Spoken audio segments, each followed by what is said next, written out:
बिस्मिल्लाहिर्रहमानिर्रहीम। अस्सलाम वालेकुम। उम्मीद करते हैं आप सब खैरियत से होंगे। और हम आपके लिए लेकर आए हैं एक और बहुत इन्फॉर्मेटिव वीडियो। एक और सवाल हम आपके लिए उसका जवाब भी लाए हैं।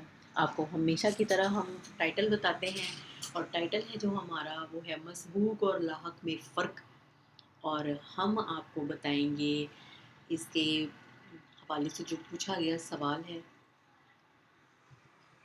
वो बताएंगे, आपको उसका जवाब बताएंगे। लेकिन सवाल और उसके जवाब तक जाने से पहले हम आपको ये कहेंगे कि हमारा चैनल ज़रूर सब्सक्राइब कर लें, ताकि तमाम इन्फॉर्मेशन जो है आपको मिलती रहे। हमने जितनी प्रीवियस वीडियोस हैं, हमारी जो आने वाली वीडियोस हैं, आपको सब मिलती रहे।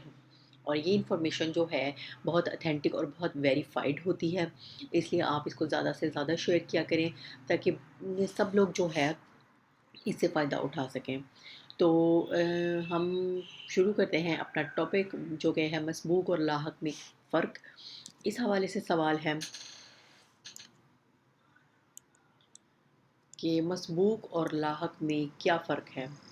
तो इसका हम जवाब ये बताते हैं कि जो शख्स पहली रकत में इमाम के साथ शरीक हो, लेकिन बाद में किसी उज़र की वजह से, जैसे कि सोए रहना या वज़ू टूट जाना, किसी वजह से रकत में शरीक ना हो सके, इसको फ़ुक़हा की इस्तिलाह में लाहक कहा जाता है।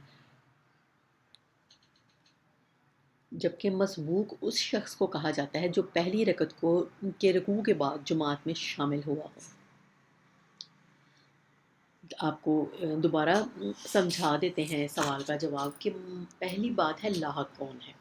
जो शख्स पहली रकत में इमाम के साथ शरीक हो, लेकिन बाद में किसी उज़र की वजह से शरीक ना हो पाए, उसको फ़ुक़हा की इस्तिलाह में लाहक कहा जाता है। और मसबूक क्या कौन होता है? मसबूक शख्स वो होता है जो पहली रकत के रुकू के बाद जमात में शामिल हुआ हो।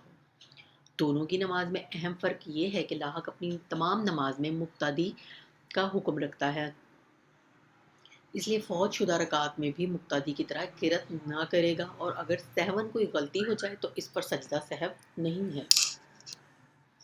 और मसबूक अपनी फ़ौत शुदा रकात में मुनफरिद का हुक्म रखता है, यानी अकेले नमाज पढ़ने का।